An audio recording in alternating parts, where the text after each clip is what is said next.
do it. I want to start off talking about the psychology of selling, and that brings us to the whole purpose of this seminar. The whole purpose of this seminar is this. We know that with regard to selling, the 80-20 rule, the Pareto principle, prevails. The 80-20 rule simply says that 80% of the sales are done by 20% of the salespeople. That the top 20% of the salespeople always do 80% of the sales, and the converse of that is also true. That the bottom 80% only do 20% of the sales. Our job is to take everybody in this room, if they are not now in the top 20%, and move them into the top 20% by giving them the tools to do so. Now, if you're already in the top 20%, and I suspect that many of you are, then our job is to get you into the top 20% of the top 20%, which is the top 4%. And there's a very, very good reason why we wanted to get into the top 20% and then subsequently into the top 4%. And it is simply this, is that once you get into the top 20%, you never have to worry about money again. You never have to worry about job security. You never have to worry about employment. The people in the top 20% are some of the highest paid and happiest people in our society. The people in the bottom 80% have to worry all the time. Now, the great tragedy of our society is that the majority of people of whatever trade, profession, or industry spend most of their time worrying about money. Does anybody here worry about money? We all worry about money, don't we? And you know how consuming this is of life, is to worry about money?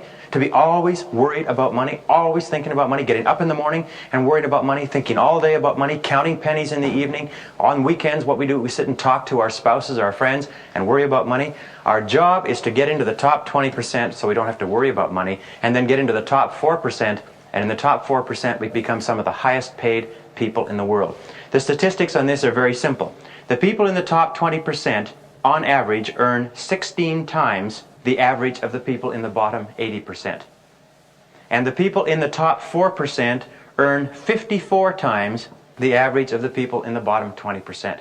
This is astonishing. A recent study done by a large American insurance company found that they had individual agents throughout the country who alone were selling and earning more than 40 and 50 trained professional agents of the same company selling the same products to the same people. And we all know that's true. So our job is to get into the top 4%. That's the whole purpose of this course.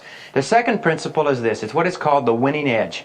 And the winning edge theory is very important. What it simply says is that the difference between the top performers and the average or mediocre performers is not a great, massive difference. It is always just a small difference. It's just a tiny difference on the margin, if you like. They just do certain things a certain way, a little tiny bit better each day, and it adds up to an enormous quantum difference. Probably the best example of it is this. If a horse runs in a horse race and comes in first by a nose, it wins 10 times the prize money of the horse that comes in second by a nose. Now, does it mean that the horse that comes in first by a nose is 10 times better than the horse that comes in second? Does it mean that it's twice as good? Does it mean that it's 50% better or even 10% better? The truth of the matter is that it's only a nose better, but the difference in prize money is enormous. In a study done not long ago, they compared two horses that had run in the same races throughout the first 9 months of the year.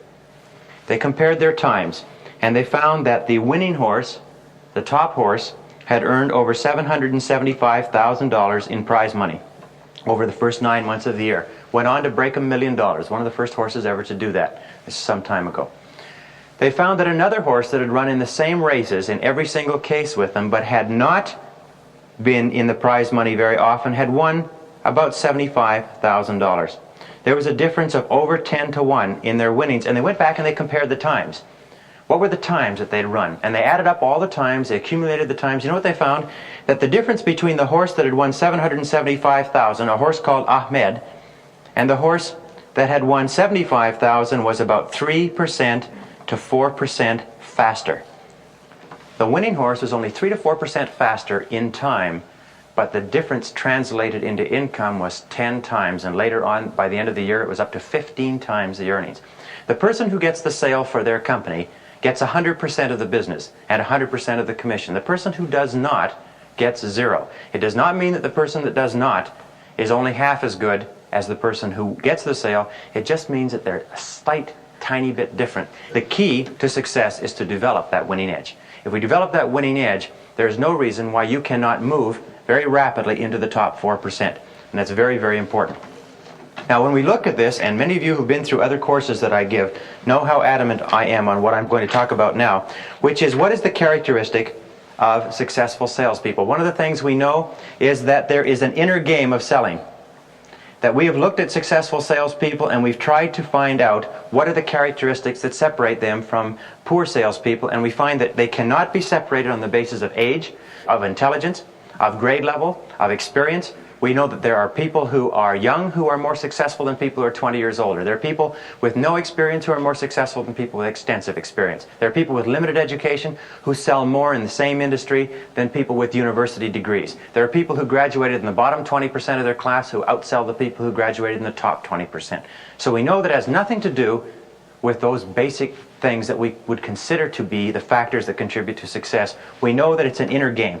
It's what's going on inside the mind of the salesperson that makes all the difference. Harvard University did a study of something like 16,000 salespeople and found that the basic qualities that determine success or failure in selling were psychological qualities holding constant for everything else. And if we develop those psychological qualities, they form the foundation for our sales success. And it's that foundation that enables us to erect a very, very strong edifice. And once you've erected that foundation, once you've got your feet solidly rooted in the ground of your own innermost convictions, once you absolutely know and believe that you are excellent at selling, you can go anywhere in the world and write your own ticket.